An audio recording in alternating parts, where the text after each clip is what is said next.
Hello.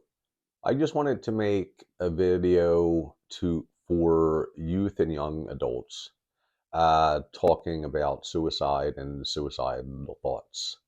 Yeah, I'm an old guy. But I started having these thoughts much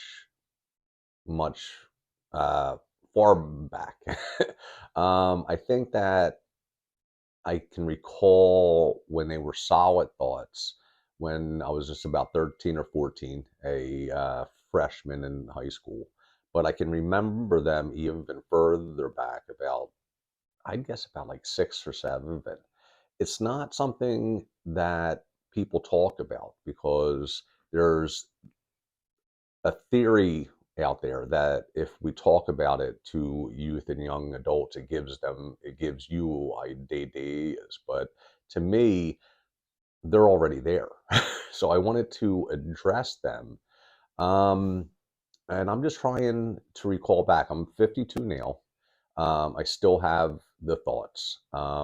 They come once in a while, but I've done a lot of work in therapy and things like that. So when a suicidal thought hits me, I can just kind of like laugh it off and push it off to the side. But I do remember. I can dive back into my memories from long ago, and I can remember when I first started having them. Um, had a rough childhood. My mom was ill, had a rough time with my speech impediment. So there was a lot of stuff going on. I was a stutterer. Um, and then with my mom's illness, she was bipolar. That caused a lot of problems. Broken home. I was always living with someone else. So it wasn't the ideal childhood. And then plus I had examples. My mom attempted suicide a couple of times. Um, so I knew a lot about it. And it started entering my mind that maybe it was an option for me. Now, I don't know exactly when, but I but over the years I've thought about it a lot, and I've given it a lot of thought, because my thing was that I thought that everyone had these thoughts. I just thought it was a normal part of growing up. I thought it was a normal part of childhood and young adulthood and college life, that everyone had these suicidal thoughts. Um, when I was about 33, I was in therapy, and I was talking with the therapist, and we were talking about something else. And it was a time when the suicidal thoughts were hitting me, but I had grown accustomed to them. And like I said, I thought that they were normal. I thought that everyone had them. And so I mentioned them and continued on with the conversation. And the therapist was like, no, no, no, no, wait, wait, wait, wait, wait, wait, wait. Let's go back and talk about the suicidal thoughts. And I was like, why? Um, I was I wanted to get on with what we were talking about, because what we were talking about, we were on to something good. And he was like, "Well, don't you want to talk about the suicidal thoughts?" And I was like, "No, just they're just here, and they'll go away at some point in time. I've been living with these now for 20 years. Let's get back." And he was like, "No, no, no, no, no. I want to talk about it." And that's when it hit me. So I'm like 33, 34, and I'm like, doesn't everyone have these thoughts?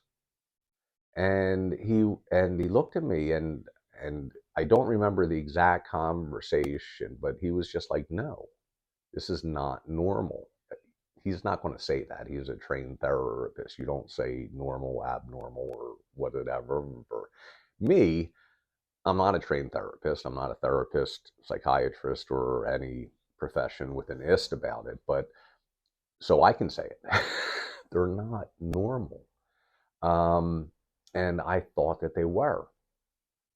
But I think that when they first really started to hit, when I was about 13 or 14, they bothered me a lot. I never talked to anyone about it because it's just something that you didn't think about, and it's something that I try not to think about, and they would hit me, and I wouldn't talk about it.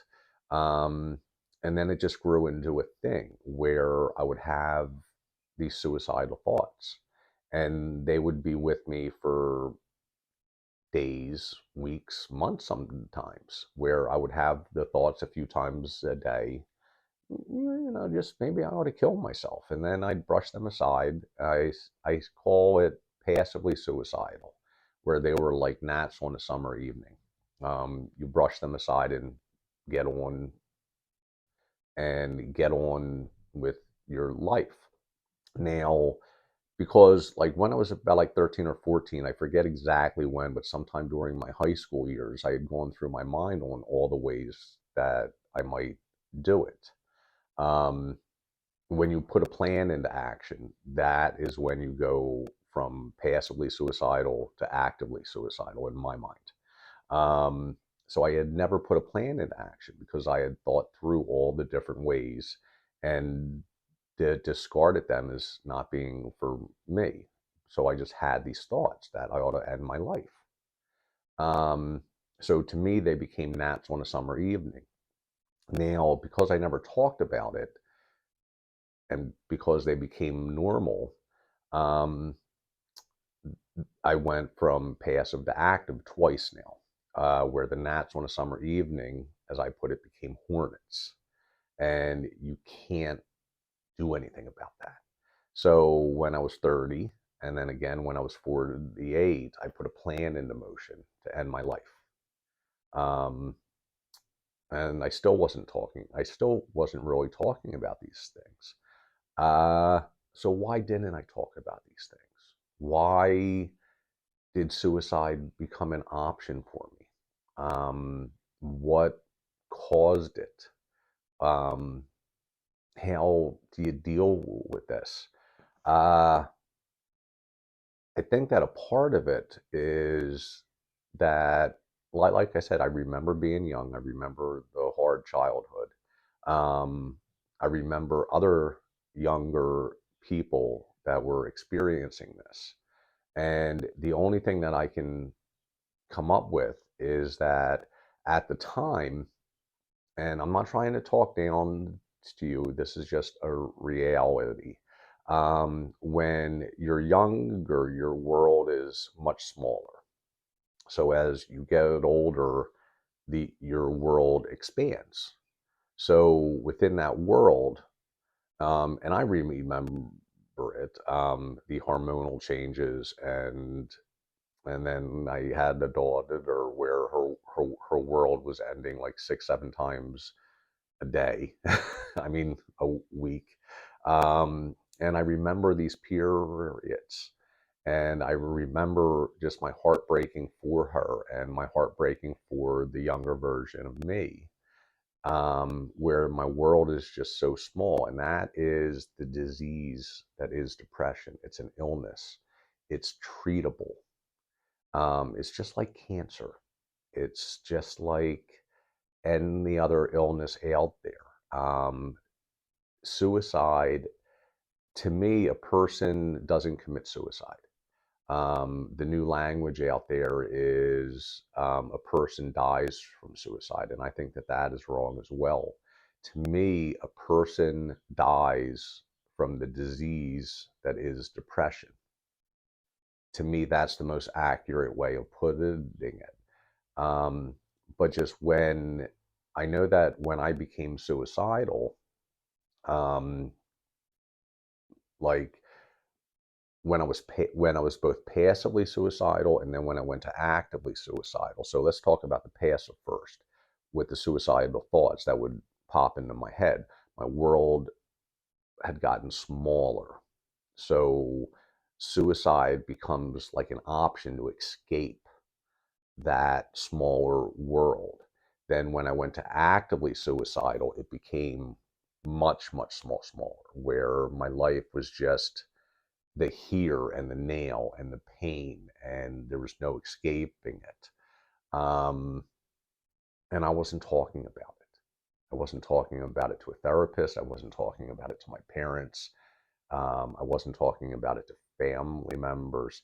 And that's, to me, depression is, it warps perception, it warps reality.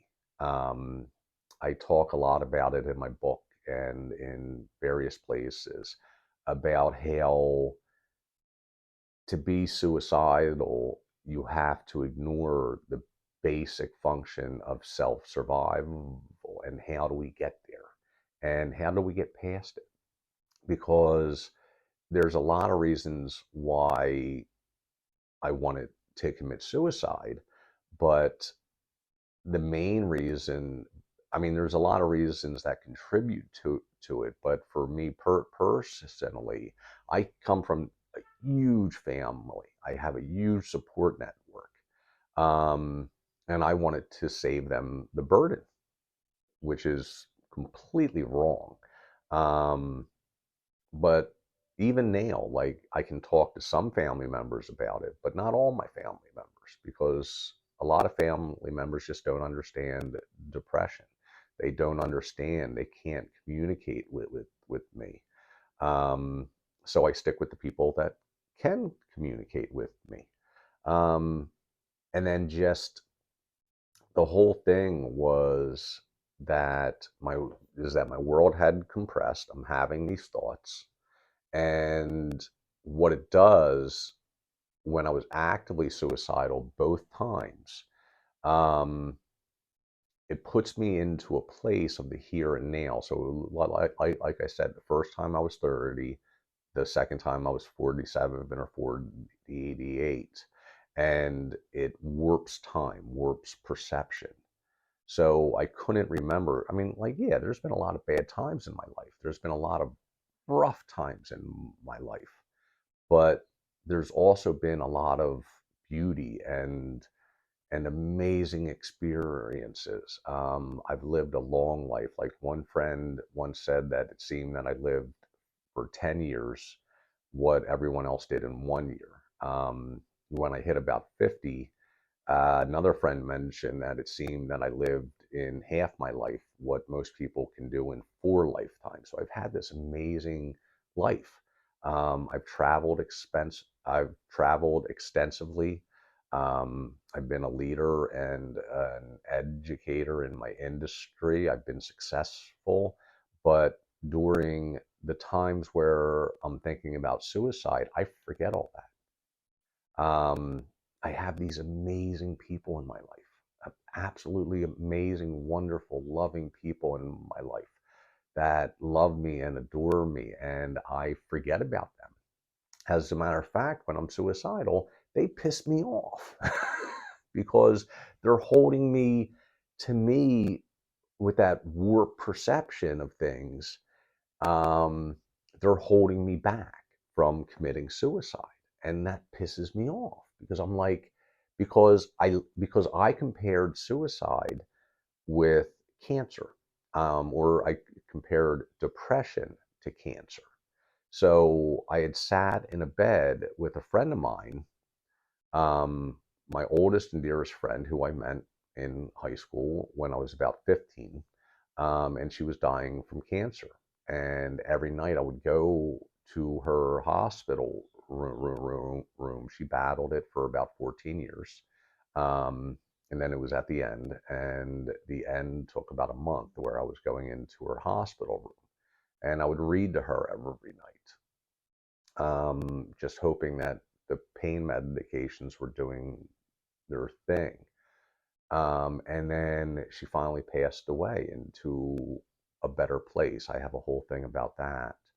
Where, but so I compared myself to her, that, like, on in the hospital room when she was in pain, and I just wanted her to let go. Like, um, that it was selfish of me to want her to stay. So I pushed aside that selfishness, and I wanted her to just pass on because I knew that the pain was incredible. And so the depression makes me think that that's me. um, that instead of cancer, it's depression, and that I just want to escape. The first time it was from pain. The second time it was from exhaustion. Long stories both, but in both times, I'm thinking of myself like that. And both times I came to realize that I'm wrong. That is completely wrong. That is the depression making me think that way. Because with my friend, my dear sweet girl, Maureen, um, there was no alternatives. She had battled it for 14 years. She was diagnosed when she was 28 with stage 4 metastatic breast cancer. Um, she had 6 months to live at that point, and so she lived for another 14 years after that. But at the end, there was nothing else that they could do. For us with depression, there's still a lot we can do. Like I said, it's an illness, it's treatable, there is hope. You are not alone. And the first thing that you really have to do is start talking to people about it. If you're having these thoughts, I beg you to talk to someone. Reach out to me. I have a website. My email is on there. Um, uh, I implore you to reach out to your parents, uh, to to someone who's older. You have to learn to reach out to the right person. Like when I'm in a depression, the one person that I will never reach out to is my older brother. Don't get me wrong, I love him to death. He's a great big brother, but even he's told me that he has the emotional intelligence of a shrub. Um, so when I talk to him about these things, I've learned that all that he wants to do is come in and fix it. Like, okay, you do this and you do this and you do this and you do this. And it just makes me feel more like a piece of shit. It makes the depression even worse because I know these things. I'm an intelligent man. I'm a successful man. I know these things. I don't want to be told what to do because I know that I have to do them. I just can't. So I need to reach out to the right person, and the right people have been friends of mine, Justine, and then first it was Rachel, and then it was Justine, and they knew what to do. They knew what to say. They knew what I needed at the time to help me through because that tight world that happens, um, it does expand. And that's what Rachel did for me when I was the first time I was suicidal, and I had put a plan in motion and I was just about there. And then there was something in the back of my head that said, reach out to someone, explain it. Still do it, but just explain it to someone so that someone understands. So I reached out to Rachel. She was a close friend of mine. And then she never once tried to fix it because there was something in her that understood what I needed the most. So she did this interesting thing. She didn't tell me not to do it. She didn't tell me what to do or anything else like that. All that she asked me to do was give her more time. Give it 1 year. And it didn't make sense to me. It made absolutely no sense. Like, I'm in pain. I'm in pain, and there's no alternative here. And then she was like, yeah, but you've been through so much. You've lived through so much. You've carried these burdens all your life. Give me 1 more year. That's all that I'm asking. Just give me 1 more year. So after talking to her, it made absolutely no sense to me whatsoever. None. But I eventually agreed because she knew what I needed. She knew that I needed time. She knew that I was in this tight place and that time and talking to the right people and doing a couple of small things would start to expand. So I could look back. Like I said, I was third. Yeah, I had lived a rough life, but I had also had a lot of good times. So at that time, I couldn't imagine the the wonderful parts of the 30 years in the past, and I couldn't imagine 20 the wonderful parts of the 22 years that were to come. Um, there were rough times in the 22 years afterwards, and that has to do with the second time. But it was a journey, and the first part of that journey is talking to someone about it. And so if you're having these thoughts, they are not normal. They are part of an illness, a disease. And I've been there. I've been there at 6 or 7 years old. I've been there at 13 or 14 years old, all through my high school years. And then beyond, like I said, the suicidal thoughts, swarm of gnats on a summer evening, and then a swarm of hornets a couple of times when I was 30, and then again when I was 47, 40, 80, 88. I'm 52 now. I hope to never get back there. I'm doing things now that I hope will contribute to treating this disease, treating this illness. Will I ever be free from the depression? I don't think so. It's like one of those long-term things. I've read somewhere that there is no treatment for depression. I mean, that there's no way to cure it, but that's because I'm diagnosed with major depressive disorder. But there are a lot of forms of depression where I think that you can be cured. I don't quite know the science. Like I said, I'm not a psychiatrist, a therapist, or any other kind of ist. But I just wanted to talk because we need to start talking about these things. You need to start talking about these things because it doesn't have to be a part of your life. It didn't have to be a part of my life for as long as it was. So I beg you to start talking to someone. Um, give yourself time for the world to expand again and to get healthier and to get mentally healthier, physically healthier, to learn how to deal with things better, to learn much better coping mechanisms than I ever learned that I'm learning now at 52. But I was there where you're at. And I remember being your age. I'm not just some old guy talking from a high place. I'm older, but I do remember. Um, if nothing else, look up the word aloha. It's a word that I use a lot. Um, and a part of the basis of aloha, it means a lot more than hello and goodbye. It's an offering that we offer other people and ourselves. And part of the offering is mercy. And that's the one part of it that took me the longest to understand, to offer myself mercy, to not be so hard on myself.